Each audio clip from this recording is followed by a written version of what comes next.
풍성한 거부가 되는 꿈, 그런 제목으로 하나님의 말씀을 증거하겠습니다.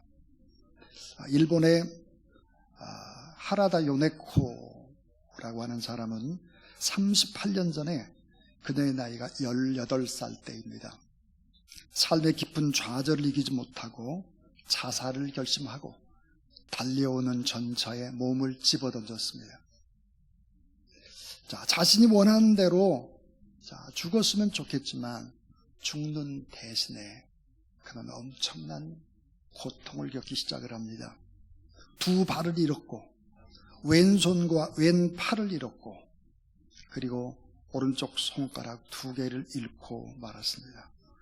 그녀의 사지 중에서 남은 것이라고는 오직 오른쪽 팔과 오른쪽 손가락 3개뿐이었습니다. 처음 자살을 시도했던 그 상황보다 훨씬 더 절망의 나락으로 빠지게 된 것입니다. 살고 싶은 이유도 살아야 될 의욕도 잃었습니다. 갖가지 방법으로 계속해서 연속적으로 또 자살을 시도합니다. 그러나 남은 3손가락만으로는 자살 그것도 쉽지 않았습니다. 절망의 밑바닥을 헤매던 그녀는 선교사 지망생인 젊은 청년 아키도 씨를 만나서 놀라운 기적, 예수 그리스도를 영접하고 그리고 새 생명을 얻게 되고 하나님의 나라의 소망을 가지고 인생을 다시 시작하게 됩니다. 오랜 시간이 지나고 복음을 증거해 준 아키도 씨의 청혼을 받고 그리고 결혼을 하게 되고 꿈속에서조차 상상하지 못했던 행복하고 너무 아름다운 가정을 이루기 시작합니다. 그 후에 요네코 여사는 주님께 베풀어 주신 은총에 보답하기 위해서 작은 자들을 좀 평생 섬기면서 내가 살아야 되겠다, 이런 생각을 품게 되었습니다.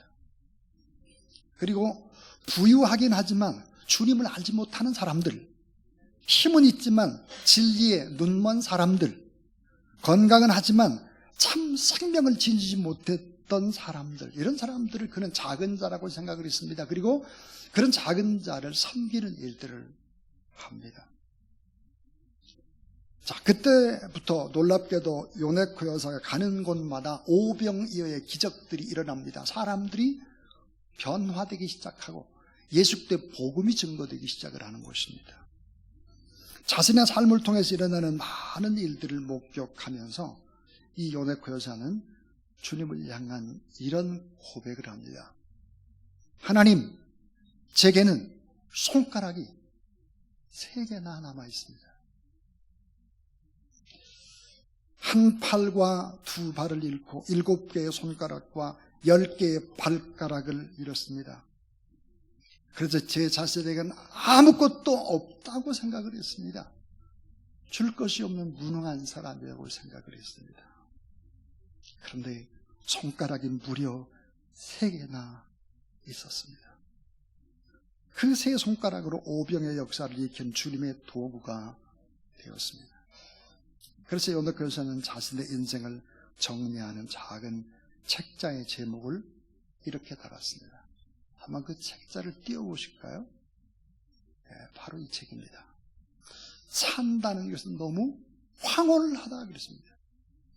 사는 것이 너무 아름답고 너무 황홀하고, 이 책에 보면 나는 모든 것들이 풍성합니다, 이렇게 고백을 하는 것입니다. 산다는 것이 참 황홀하다. 여러분의 삶은 어떻습니까?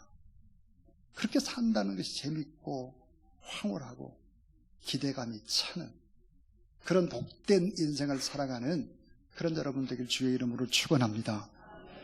우리의 삶의 질은 우리가 누구를 믿느냐, 또 그 믿는 것에 대해서 얼마나 행동으로 순종하느냐에 달려 있습니다.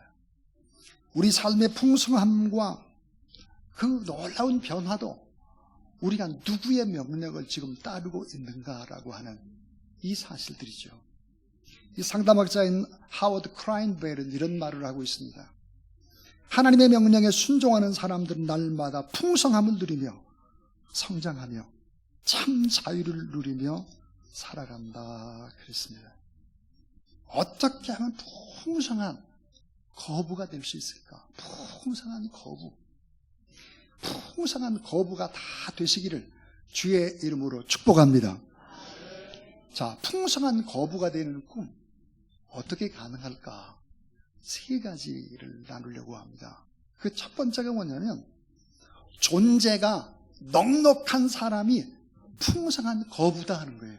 존재가 넉넉한 사람, 풍성한 거부입니다. 정말 훌륭한 거부는 누구일까?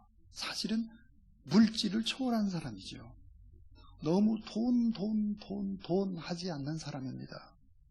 자족할 줄 알고 감사할 줄 아는 사람이죠. 자, 많은 것을 소유했지만 가난뱅이처럼 살아가는 사람들이 우리 주변에 참 많습니다. 그러나 아주 작은 것을 가졌지만 풍성한 사람도 많지요.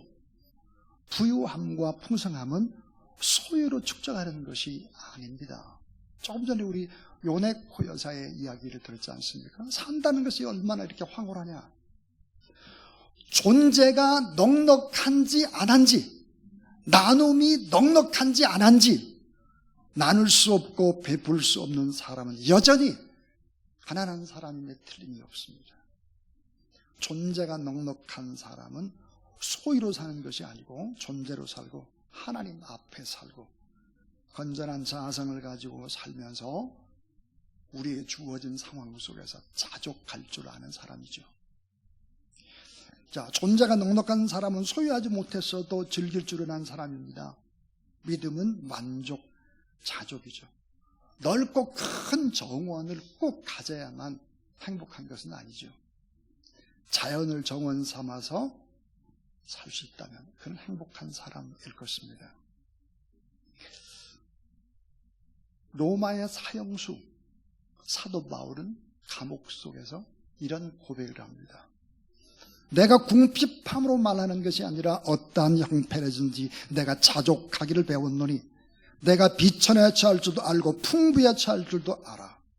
따라하세요. 모든 일에 배부르며 배고픔과 풍부와 궁핍에도 일체의 비결을 배웠노라. 그러면서 그는 이런 얘기를 합니다. 내가 능력 주시는 자 안에서 내가 모든 것 할 수 있다 그랬습니다.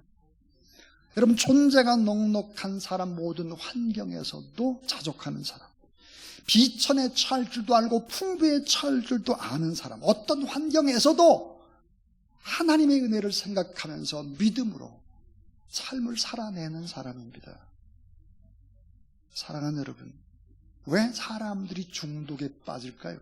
마약 중독, 또 폭력, 도박. 사람들을 결코 잘 믿으려고 하질 않아요. 자, 의심하고 따지고 그게 불행하게 살아가죠. 왜 그럴까요? 결핍 때문입니다. 결핍. 어떤 결핍일까요? 사랑의 결핍이에요. 사랑. 믿어주고 위로해주고 격려해주고 따뜻한 칭찬을 해주고 이래야 되는데, 여러분, 내가 하나님 앞에 엄청난 사랑을 받은 사람이다, 이것이 깨달아지기 시작을 하면 내 안에 놀라운 변화가 일어납니다. 자, 하나님께서 나 같은 사람을 위해서 자기 아들 예수 그리스도를 보내주셨다. 그 아들 예수 그리스도가 내 모든 죄를 다 대속했다, 이것이 믿어지기 시작할 때 말할 수 없는 기쁨과 감사가 다시 생겨나는 것이죠. 예수 그리스도를 믿게 되면 새로운 존재가 되죠. 새로운 존재. 어떤 새로운 존재가 될까? 자, 그 한 가지가 뭐냐면 새로운 지위를 얻습니다. 자, 새로운 지위를 얻는다.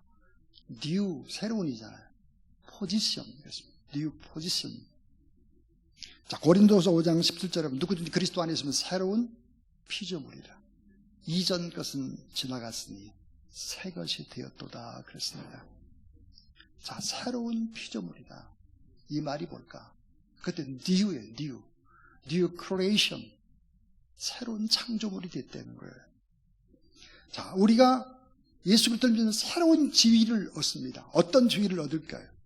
하나님의 아들, 하나님의 딸이다. 자, 하나님의 자녀, 하나님 나라의 가족이죠. 우리의 진짜 친아버지가 하나님이라는 사실을 믿으시길 바랍니다. 구원이 뭡니까? 아버지가 바뀐 겁니다. 진정한 아버지는 하나님 아버지, 친아버지, 나는 친자녀다. 이걸 믿기 시작하는 것이죠. 그럼 오늘 예배드리는 우리는 누굴까요? 다 한 아버지를 섬기는 형제고 자매인 것이죠. 우리는 왕 같은 제사장입니다. 예수 그리스도를 믿는다라고 하는 것이 뭘까? 이것을 믿게 되면 우리는 성공한 사람이고 우리는 부유한 사람임에 틀림이 없죠. 왜요? 가장 소중하고 가장 가치 있는 지위를 얻었기 때문입니다. 또 하나, 새로운 소유를 얻습니다. 새로운 소유. 자, 새로운 소유. 영어로 new possession 그랬어요. 로마서 8장 32절 보니까 자기 아들을 아끼지 아니하시고 우리 모든 사람을 위해서 내어주시니까 어찌 그 아들과 함께 우리에게 좋은 것을 주시지 않겠느냐. 아들을 줬으면 다 줬지. 다. 이 사실을 믿는 것입니다. 이 사실을 믿게 되면 우리는 영생을 소유한 부자가 되고 하나님의 생명을 소유하고 영원한 축복을 소유하고 하나님이 함께 하시고 내 안에 성령이 역사하기 때문에 내가 하나님 앞에 간절히 기도를 하게 되면 하나님이 내 기도를 들으시고 하늘에서 공권력을 발동하는 것이죠. 여러분이 기도하게 되면 하나님이 반드시 여러분의 길을 복되게 인도하실 줄로 믿으시기 바랍니다. 자, 새로운 소유가 뭡니까? 우리는 자녀이면 유산을 받고 상속을 받습니다. 기업을 받는데 하나님의 나라를 통째로 받게 된다는 거예요. 하나님의 나라를 통째로 받게 됩니다. 그러니까 우리는 하나님의 나라를 소유한 그런 부자요. 하나님을 모시고 살아가는 반드시 승리자다. 이걸 믿으시기를 바랍니다. 또 하나 아주 중요한 것. 새로운 잠재력을 얻습니다. 새로운 잠재력이 뭘까? 가능성입니다. 여러분 다 가능성이 있는 하나님의 사람이라는 사실을 믿으시기 바랍니다. 자, new 그랬어요. new. 새로운 potential. 잠재력, 가능성이 있어요. 우린 모두 다 이런 가능성을 가지고 있습니다. 시편 34편 9절부터 10절에 보니까 너희 성도들아 여호와를 경외하라. 그를 경외하는 자에게는 부족함이 없도다. 젊은 사자는 궁핍하여 줄일지라도 여호와를 찾는 자는 모든 좋은 것에 부족함이 없으리로다. 그랬습니다. 여러분, 젊은 사자가 궁핍하다. 이게 말이 안 되죠. 힘 있는 젊은 사자는 궁핍하지 않습니다. 다 늙은 사자가 궁핍하죠. 젊은 사자는 궁핍하여 줄일지라도 여호와를 찾는 자는 모든 좋은 것에 부족함이 없으리로다. 그랬습니다. 우리는 천지의 주제이시고 모든 좋은 것의 근원 되신 하나님을 믿는 사람들입니다. 그 창조주 여호와를 우리 아버지로 부르는 분이죠. 하나님은 지나가는 아저씨가 아닙니다. 우리의 아버지죠. 끝까지 어떻게 할까요? 책임져 주시고 함께 하시고 도와주시고 때때로 능력과 권세를 가지고 계시다. 그러면서도 우리의 작은 아픔과 신음과 고통에는 함께 해주신다. 무한한 잠재력을 주시고 믿음으로 우리가 살게 되면 어떻게 될까요? 때로는 고난이 온다 할지라도 길 하나를 또 열어주세요. 우리가 많은 실패를 경험한다 할지라도 또 성공의 길을 또 열어주세요. 그래서 여러분, 믿음으로 살게 되면 합력해서 반드시 선이 된다. 예수 그리스도를 믿고 난 다음에 만나는 고난 다 축복이 된다. 이 사실을 믿으시기를 바랍니다. 우리는 새로운 지위를 얻었고 새로운 소유를 얻었고 새로운 잠재력, 가능성을 얻은 사람들입니다. 이게 뭘까요? 존재의 넉넉함입니다. 이 존재의 넉넉함을 가진 사람이 풍성한 거부다 하는 거예요. 자, 두 번째입니다. 두 번째는 예배를 위해서 대가를 지불하는 사람이 풍성한 거부입니다. 오늘 본문에 나오는 아브라함도 거부고 이삭도 거부고 야곱도 결국은 거부가 되죠. 요셉도 거부입니다. 하나님께 정성을 다해 예배드리는 것이 형통의 비결이다. 아브라함은 예배자의 삶을 살았죠. 가는 곳곳마다 단을 쌌습니다. 자, 창세기 22장 5절에 보니까 이에 아브라함이 사원에게 이르되 너희는 나귀와 함께 여기서 기다리라. 내가 아이와 함께 저기 가서 따라하세요. 예배하고 자, 우리가 너에게로 돌아오리라 그랬습니다. 예배하고 돌아온다. 뭘까요? 모리아 산상에서 자기 아들 이삭을 바치지만 이삭은 죽지 않는다. 다시 예배하고 돌아온다. 그렇게 말하죠. 자, 창세기 12장 7절 8절에도 계속해서 단을 쌓고 예배드림에 있어서 중요한 것은 뭘까요? 값을 지불하는 것입니다. 값을. 창세기 22장에서 아브라함은 최고의 가치, 최고의 자산, 최고의 예물, 이 세상에서 그 무엇과도 바꿀 수 없는 최고 가장 고상한 고귀한 그것을 바치며 예배를 드립니다. 자녀를 바치는 거죠. 이삭을 바칩니다. 이삭. 그 예물은 그의 사랑하는 아들 독자 이삭을 드리고 참된 예배 가운데도 헌신의 예배, 번제를 올려드리는 것입니다. 자, 이삭이 아브라함에게 가슴 절절히 배운 신앙의 유산이 뭘까요? 그것은 하나님께 가장 소중한 것이라도 자기의 마음, 자기의 목숨, 자기의 모든 남은 인생을 다 하나님 앞에 바치는 아버지의 모습을 이삭이 본 것입니다. 그리고 이삭과 함께 다시 살고 하나님의 음성을 똑같이 들었습니다. 이건 놀라운 은혜 중에 은혜입니다.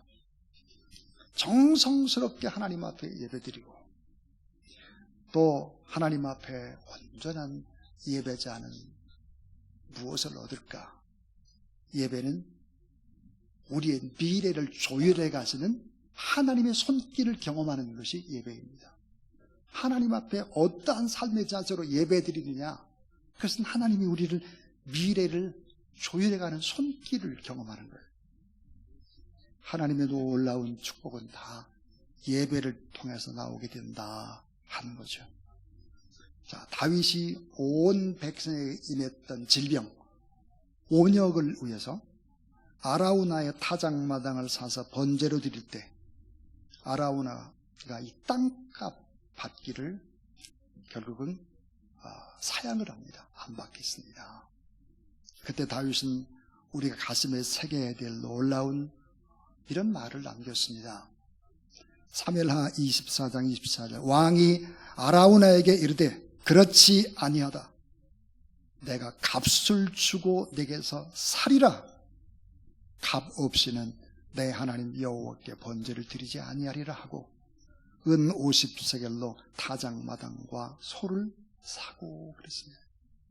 아무리 높은 지위에 있다 할지라도 뭘 쉽게 받지 않는 것이죠. 특별히 하나님 앞에 드리는 예배라고 하는 것은 직접 값을 지불하고 사서 드리는 것이죠. 다윗은 값 없이 하나님께 번제를 드리지 아니하고 결심을 합니다. 값을 지불하고 번제를 드렸을 때 번제를 받으셨을 뿐만 아니라 다윗이 기도할 때 하나님은 그 기도에 응답하셔서 따라하세요. 이스라엘에게 임한 재앙을 멈췄더라. 예, 재앙을 멈춰주십니다. 우리가 하나님 앞에 온전히 우리의 몸과 마음을 바쳐서 간절히 기도할 때 나라와 민족 반드시 하나님의 뜻대로 온전하게 만들어주실 줄로 믿으시기를 바랍니다. 예배를 온전하게 드릴 때 그리고 하나님 앞에 기도할 때 재앙이 그쳤다 그랬습니다. 재앙이 그쳤습니다. 지금까지 두 가지 얘기를 했습니다. 풍성한 거부가 되는 꿈, 그 하나가 존재가 넉넉한 사람이 풍성한 거부가 된다. 그래서 새로운 지위를 얻고 새로운 소유를 얻고 새로운 잠재력을 우리는 얻은 사람이다. 그랬습니다. 또 하나, 예배를 위해서 대가를 지불하는 사람이 풍성한 거부다. 그랬습니다. 이 마지막 세 번째입니다. 자, 하나님을 바라보며 인내하는 온유한 성품의 사람이 풍성한 거부다 하는 것입니다.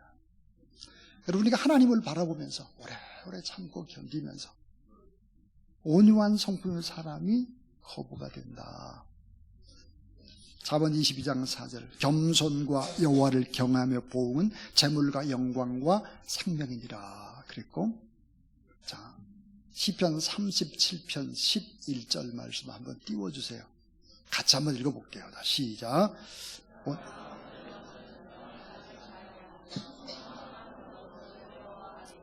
예, 오직 온유한 자는 땅을 차지한다 그랬어요. 땅을 차지하는 것뿐만 아니라 풍부한 화평을 즐긴다. 사람들이 모여든다는 말이에요. 온유한 사람은 땅도 차지하지만 그 곁에 좋은 사람들이 모여든다. 여러분, 이삭이 형통과 풍성함을 누렸던 그 이유, 이삭의 승리의 비결이 뭘까? 그것은 온유한 성품입니다. 온유한 성품. 모세가 출애굽의 기적과 이스라엘 백성들을 40년 동안 이끌 수 있었던 그 비결이 뭘까? 그것은 역시 모세의 온유함이 지상의 그 어떠함보다 승하니라 그랬습니다. 다윗의 승리의 비결도 온유함입니다. 요셉도 마찬가지죠. 자, 예수님께서 마태복음 5장 5절에 보니까 온유한 자는 복이 있나니 저희가 땅을 기업으로 받을 것이며 그랬습니다. 자, 이삭도 다윗도 다 어떨까요? 희롱이나 핍박이나 많은 고난을 받지만 싸우지를 않습니다. 싸우지를 않아요. 야고보서 1장 3절 4절, 이는 너희 믿음의 시련이 인내를 만들어낸 줄 너희가 알리라. 따라하세요. 인내를 온전히 이루라.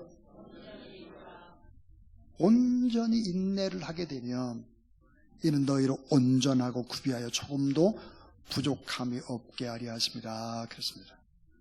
우리가 잘 아는 대로 온유라는 단어, 헬라의 원뜻이 뭡니까? 사나운 들짐승을 길들이다, 그런 말이에요. 자, 사나운 들짐승을 길들이다. 온유한 것은 유연성입니다. 온유한 것은 막으면 멈춰 서고 길이 열리면 또 전진하는 부드러움입니다. 쉽게 자기의 잘못을 깨닫습니다. 지금 나라와 민족이 이렇게 된 것이 누구 탓이 아니라 내 탓이다라고 생각을 해야 합니다. 내가 하나님 앞에 기도하지 않고 내가 나라와 민족을 위해 무언가를 하지 않고 우리 교회들이 그랬구나 이렇게 생각하고 먼저 하나님 앞에 가슴을 칠 줄 알아야 된다는 거죠. 이게 온유함이에요. 가장 열정적인 것은 한순간 뜨거웠다가 식어지는 것이 아니라 가장 열정적인 것은 온유한 것입니다. 온유한 것. 가장 강한 사람은 지칠 줄 모르는 인내와 성실의 사람, 오래 참고 견디는 온유함. 이 사람이 바로 변함없는 사람인 것입니다. 자, 하나님의 은혜, 하나님의 은혜와 우리의 형통한 성품, 하나님의 기름 부으심, 축복의 기름 부으심의 은혜, 이 하나님의 은혜와 오래 참고 견디는 온유의 성품이 만나면 놀라운 하나님의 기적들이, 거부가 되는 역사들이 반드시 나타난다. 이삭은 손자 요셉에게 온유한 성품, 덕망 있는 성품, 인내의 성품을 전수해 주었습니다. 성경에 쭉 다 이게 계산을 해보면 이삭은 요셉이 애굽으로 팔려갈 때까지, 자, 할아버지 이삭, 요셉, 이삭과 요셉은 함께 살았습니다. 그러니까 요셉이 할아버지 이삭의 온유함을 배운 거예요. 자, 요셉의 생애에 가장 큰 영향을 준 인물은 누굴까? 할아버지 이삭입니다. 그럼 이삭의 생애에 가장 영향을 준 사람은 누굴까? 아브라함입니다. 엄마, 아빠가 그 뒷모습을 보며 우리의 자녀들이 믿음을 전수받을 수 있다면 이것보다 더 큰 축복은 없을 것입니다. 그러기 위해서 우리가 해야 될 일이 있습니다. 그것은 뭘까? 나의 아들과 딸을 하나님 앞에 번제물로 바치는 것입니다. 실제로 바치라 그 말이 아니에요. 정말로 하나님 앞에 기도하면서 바치는 것이죠. 저는 이 아들과 딸을 제대로 키울 수가 없습니다. 주 앞에 바칩니다. 아브라함이 이삭을 바친지 이 아이를 받아주세요. 매일매일 우리 그렇게 기도를 해야 합니다. 그렇게 기도하지 않으면 안 되는 것이죠. 저는 종종 그런 생각을 했습니다. 하나님, 저의 이런 못된 성품을 우리 아들이 본받지 않게 해주세요. 저처럼 이렇게 하면 안 되는데요. 그리고 하나님 앞에 바쳤습니다. 나라와 민족도 마찬가지죠. 하나님 앞에 우리가 바쳐야 될 때. 오늘 저는 풍성한 거부가 되는 꿈, 그런 제목으로 하나님의 말씀을 증거했습니다. 존재가 넉넉한 사람이 풍성한 사람이다. 예배를 위해서 대가를 지불하는 사람이 풍성한 거부다. 여러분, 대가가 뭡니까? 꼭 돈입니까? 그렇지 않죠. 우리 마음입니다. 우리의 몸이죠. 인생은 시간입니다. 우리의 시간을 주 앞에 바치는 것입니다. 자, 하나님을 바라보면서 인내하는 것입니다. 참고 견디면서 인내하신 예수 그리스도를 의지하며 살아갈 때 주께서 이렇게 우리에게 말씀을 주십니다. 빌립보 4장 19절입니다.